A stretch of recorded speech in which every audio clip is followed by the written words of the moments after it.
क्यों करा जाता है पूर्णिमा का व्रत? पूर्णिमा का व्रत करने का कारण क्या है बताइए? आप इतने सालों से कर रही हो, कई माताएं कर रही होंगी पूर्णिमा का व्रत। एक समय फलाहार करती हैं, एक समय भोजन करती हैं। भोजन में खीर का होना जरूरी होता है पूर्णिमा के व्रत में, दूध की सामग्री होना जरूरी होती है पूर्णिमा के व्रत में। 12 महीने की पूर्णिमा करो मना नहीं है, और पूर्णिमा उठाने का भी समय होता है। चैत्र के महीने की जो पूर्णिमा होती है, चैत्री पूर्णिमा पहली पूर्णिमा मानी जाती है, इसलिए चैत्री पूर्णिमा को सिद्ध पूर्णिमा कहते, कार्य सिद्धात्री पूर्णिमा कहते, सिद्ध करने वाले। मनोरथी पूर्णिमा कहते हैं, मनोरथी पूर्णिमा। इसलिए पूर्णिमा का व्रत कहां से उठाया जाता है? चैत्र के महीने की पूर्णिमा से पूर्णिमा का व्रत उठाया जाता है कि मैं महीने की पूर्णिमा करूंगी तो वो चैत्र पूर्णिमा से उसको उठा लिया जाता है। पर उसका एक नियम रहता है, आप फलाहार करें अपनी जगह पर है, पर एक समय भोजन कर रहे हैं वो अपनी जगह पर, भोजन के साथ में मीठे के साथ थोड़ा दूध की सामग्री होना जरूरी होती है। और क्यों करते हैं पूर्णिमा का व्रत, किस लिए किया जाता है, क्यों करा जाता है, उसका व्याख्यान वर्णन शिव महापुराण के अंतर्गत स्कंद पुराण में लिखा गया। स्कंद पुराण में वर्णन किया है श्री वेदव्यास जी महाराज ने।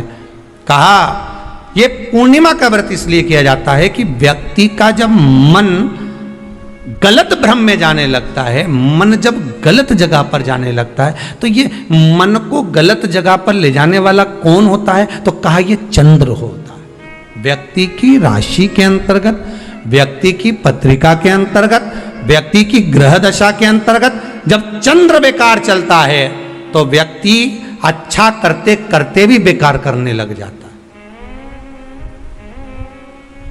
चंद्र डोल रहा है। कई माताएं कहती हैं गुरुजी हमारे बेटे को आशीर्वाद दीजिए, बहुत गलत संगत में जा रहा है, मतलब समझ जाना कि चंद्र गड़बड़ जा रहा है। बेटी अगर गलत मार्ग पर जा रही है, बेटी अगर गलत संगत में जा रही है, किसी अन्य व्यक्ति की ओर आकर्षित हो, चंद्र गड़बड़ हो रहा है, उसका चंद्र कहीं जा रहा है। कोई पुरुष, कोई लड़का कोई गलत मार्ग पर जा रहा है, चंद्र गड़बड़ हो रहा है। घर में जो क्लेश उत्पन्न होता है, घर में जो विवाद उत्पन्न होता है, उस विवाद को रोकने के लिए केवल चंद्र की ही, इसलिए तो पूर्णिमा घर की नारियां हमारे यहाँ हिंदू धर्म में यहां तक स्कंद पुराण में कह दिया कि प्रत्येक पूर्ण, आप लोग कभी आप लोगों ने सत्यनारायण जी की कथा करवाई है? जितने लोग आस्था चैनल पर कथा सुन रहे हैं, जितने लोग फेसबुक यूट्यूब पर कथा सुन रहे हैं, यूट्यूब पर कथा का श्रवण कर रहे हैं, उनने कभी सत्यनारायण की कथा करवाई होगी। तो उसमें लिखा है हर कार्तिक, हर पूर्णिमा को, हर संक्रांति को ब्राह्मण सत्यनारायण भगवान की कथा या राजा या वैश्य कथा को कराता था या बढ़िया कथा कराता। सुनी कि नहीं सुनी ये बात? सत्यनारायण भगवान की कथा में लिखा है, स्कंद पुराण के अंतर्गत जो सत्यनारायण भगवान की कथा का स्मरण किया उसमें लिखा है प्रत्येक संक्रांति पूर्णिमा को सत्यनारायण की कथा करवाने लगा और ये योनि को प्राप्त हुआ, इस योनि से छूटा, इस योनि में गया। लिखा है, सब कुछ लिखा है।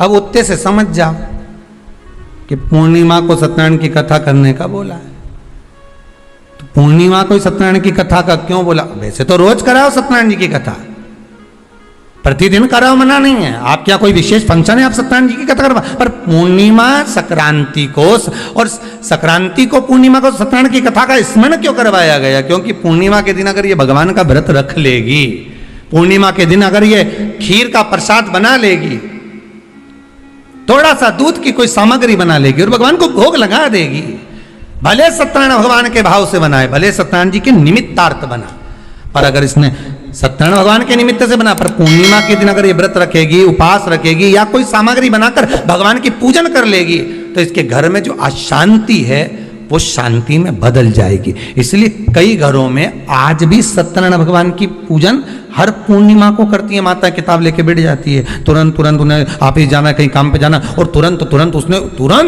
जल्दी कलश रखा, कलश नींवी रखे तो भगवान की पूजन कर को रखे ब्राह्मण देवता को बुला लेगी, ब्राह्मण नहीं आएंगे तो खुद कर लेगी, पर करती जरूर है। इतना सा आटा सेक लेगी, पंजेरी बनाई, सीरा बनाई, मिठाई रख दो, कुछ भी करेगी पर सत्यनारायण की कथा कर ले। उसका मन लग गया उसमें, मतलब पूर्णिमा को करना है। उसको करने से क्या होता है? शांति रहती है, शीतलता रहती है। जिसके घर में हर महीने की पूर्णिमा को खीर बनती हो, ध्यान दीजिएगा, बहुत सुंदर संवाद चल रहा है, बहुत ध्यान देने वाली बात है। प्रत्येक महीने की पूर्णिमा को जिसके घर में दूध की सामग्री बनती हो, दूध की सामग्री तैयार होती हो, खीर प्रसाद तैयार होता हो, उसके घर में कभी क्लेश नहीं हो सकता। चाहे सास बहू एक दूसरे के सामने वो कहे ना, वो सांप और नेवले की लड़ाई क्यों ना, फिर भी शांति हो जाती है। पर प्रत्येक महीने की पूर्णिमा होना चाहिए। ये नहीं कि तुमने एक महीने की पूर्णिमा पे बना लिया और दूसरे महीने की पूर्णिमा को गायब कर दिया। फिर किसी ने कह दिया आज चूरमा तो बन रहा है, दाल बाटी तो बन रही है चूरमे के साथ में, लड्डू बन रहे हैं, तो काय को खीर बना रही हो? तो तुमने अब वो खीर प्रसाद। हर हर महादेव। कितना सुंदर संवाद लिखा है। अगर किसी माता का पुत्र मान लो किसी नशे में डूबा हुआ है, कोई नशा कर रहा है और गलत नशा है, आपको लग रहा है कि ये नशे में डूबा हुआ है, आपको लग रहा है कि ये गलत जगह पर डूब गया है, आपको लग रहा है कि मदिरापान में, मांसाहार में या अधिक गांजा आदि जो भी नशे होते हैं, जितने भी नशे, उसमें डूब चुका है। और माँ उसको समझा रही है तू नशे में मत डूब, तू इस काम को मत कर, तू ये गलत कर्म मत कर। माँ उसको समझा कर हार गई। तो मेरा माताओं से निवेदन है, आप उसको समझाना बंद कर दो, एक काम करना प्रारंभ कर दीजिए। हमें जो शिव महापुराण के माध्यम से शास्त्र कह रहा है कि आप 32 पूर्णिमा के व्रत प्रारंभ कर दो। उसमें करना क्या है आपको? केवल जिस दिन व्रत रहे, रात्रि के समय पर कोई भी मीठा, कुछ भी सामग्री आप चंद्र की रोशनी में, चंद्र को अर्घ देने के बाद, पूजन करने के बाद उसको रखो, और वही सामग्री जो नशा कर रहा है उसको पूर्णिमा के दूसरे दिन उसको खिलाओ। आप धीरे धीरे खिलाना चालू करेंगे, जिस नशे में वो डूबा हुआ उस नशे से वो छूटना प्रारंभ हो जाएगा। 2 पूर्णिमा व्रत करके तो देखो, तीसरे में तुम्हें जरूरत ही नहीं पड़ेगी। धीरे धीरे आप वो छूटना प्रारंभ हो जाएगा। पूर्णिमा के दिन आप शाम को प्रदोष काल के समय 4:30 बजे से 6 बजे के बीच में 1 लोटा पानी, उसमें 5 बेलपत्र रखकर, 1 कमलगट्टा डालकर भगवान चंद्रेश्वर महादेव के नाम से भगवान शंकर को चढ़ा दीजिए। आपकी जो कामना हो वो कामना कर चढ़ाएं, विनती करें चंद्रेश्वर महादेव को और निवेदन करें कि हमारा ये कार्य सफल हो। केवल पूर्णिमा के दिन चढ़ाइए, कार्तिक पूर्णिमा तक क्या फल मिलता है हमको जरूर बताइए। भी पूर्णिमा की रात्रि को और कार्तिक पूर्णिमा की रात्रि को गर्भवती नारी अपनी नाभि पर यदि चंद्र की दृष्टि पड़वा लेती है तो बच्चा विकलांग पैदा नहीं होता है। गर्भ से जो बालक होगा श्रेष्ठ होगा, विद्वान होगा, चतुर होगा, पढ़ने में होशियार होगा, क्योंकि ये चंद्र की किरणें जब समुद्र में उछाल ला सकती हैं तो आपके जीवन में भी तरक्की ला सकती है, उछाल ला सकती है। पूर्णिमा के दिन अगर आप पीपल का एक पत्ता, उस पत्ते पर थोड़ा सा चावल, थोड़ा सा चावल पूर्णिमा की रात्रि को अपने हाथ में लेकर, अपने नयनों से लगाकर, शरीर पर से स्वयं उतारकर उसको दरवाजे के पास रख दीजिए। पूर्णिमा की रात्रि को पूर्ण होने पर उस चावल को दूसरे दिन सूंघ कर बहते हुए पानी में डाल दीजिए।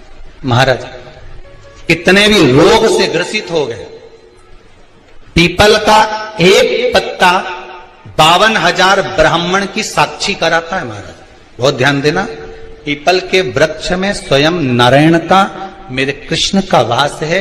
स्वयं भगवान गीता के अंतर्गत कहते हैं कि मैं पीपल का वृक्ष हूँ। श्री शिवाय नमस्तुभ्यं। कि घर में जब आप थोड़ा सा समय मिल जाए, फ्री हो जाए, समय मिले, शाम का समय हो, थोड़ा सा आटे का भाग ले गए, थोड़ा थोड़ा सा तुनका उन मछलियों को भी दे दिया जाए तो भी व्यक्ति के जीवन के रोग समाप्त हो जाते हैं, रोग समाप्त हो जाते हैं। एक और बात बहुत ध्यान देना, जिनको श्वास की दमा चलता हो, श्वास चलता हो, दमे की, श्वास की जिनको ज्यादा तकलीफ रहती है उनको मछली को दाना जरूर देना चाहिए। 2 भाग ध्यान रखिए श्वास और दमे वालों के लिए। एक, कभी बेलपत्री के पेड़ के नीचे या पीपल के पेड़ के नीचे जाओ, थोड़ा सा आटा सेक लो, उसमें शक्कर मिला लो, डब्बी में रख लो, श्वास दमे वाले को आटा उठाकर अपना नाम गोत्र बोलकर पीपल के पेड़ के नीचे डाल दो, चींटियों के लिए थोड़ा सा भाग चींटियों के। और एक कभी मौका मिल जाए हफ्ते में, 2 हफ्ते में, महीने भर में एक बार मछली का दाना अवश्य, थोड़ा सा आटा ले गए, थोड़ के देते गए, अपना नाम गोत्र बोलकर उसको देते जाओ। मारा श्वास में, दमे में आपको तो कहे गुरुजी मछली को खिलाने से हमारा दमा ठीक हो जाएगा। हाँ, कई लोगों का दम भी निकल जाता है, कंजूस होए तो, कि भाई तक क्यों खिलाए, मछली को क्यों खिलाए, चींटी को क्यों खिलाए। हो सके कई कंजूस रहे हो तो उनका मन नहीं लगे, पर देने में उसका सुख प्राप्त हो, एक आनंद।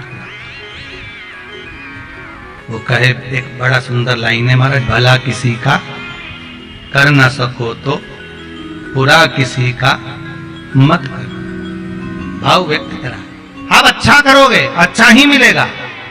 कई रोग, कई बीमारी, कई कष्ट तो हमारे केवल इन सत्कर्म से, पुण्य से, हमारे कई रोग बीमारी इन पुण्यों से ही समाप्त हो जाए। नमस्तुभ्यम। कर पाओ तो किसी भी शिवरात्रि पर मान लो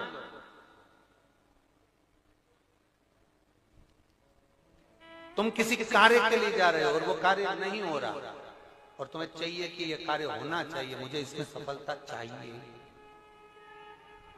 और उसमें आप लगे हो बहुत सालों से पीछे, 4 साल, 6 साल, 5 साल, 3 साल लगे पीछे लगे रहो, उसमें क्या है?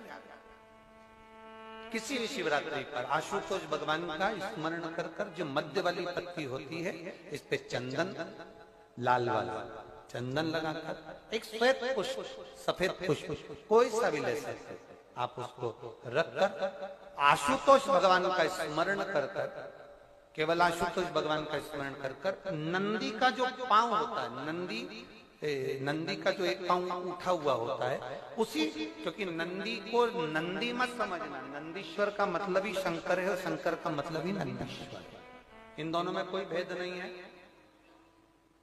दोनों में कोई भेद नहीं है, दोनों एक ही मान है। नंदी का जो पांव ऊंचा होता है, आशुतोष भगवान का नाम लेकर नंदी के पैर की ओर, ये बेलपत्री का जो डंडी वाला भाग है, वो इस भाग को फूल के साथ अपने को रख देना। किसी भी शिवरात्रि कभी शिव मंदिर में जल चढ़ाने का मौका मिले और आप शंकर जी के मंदिर में जल चढ़ाने के लिए जाएं, तो केवल जल चढ़ाकर वापस मत आना, केवल बेलपत्र चढ़ाकर वापस ना आना, दिया लगाकर वापस ना आना।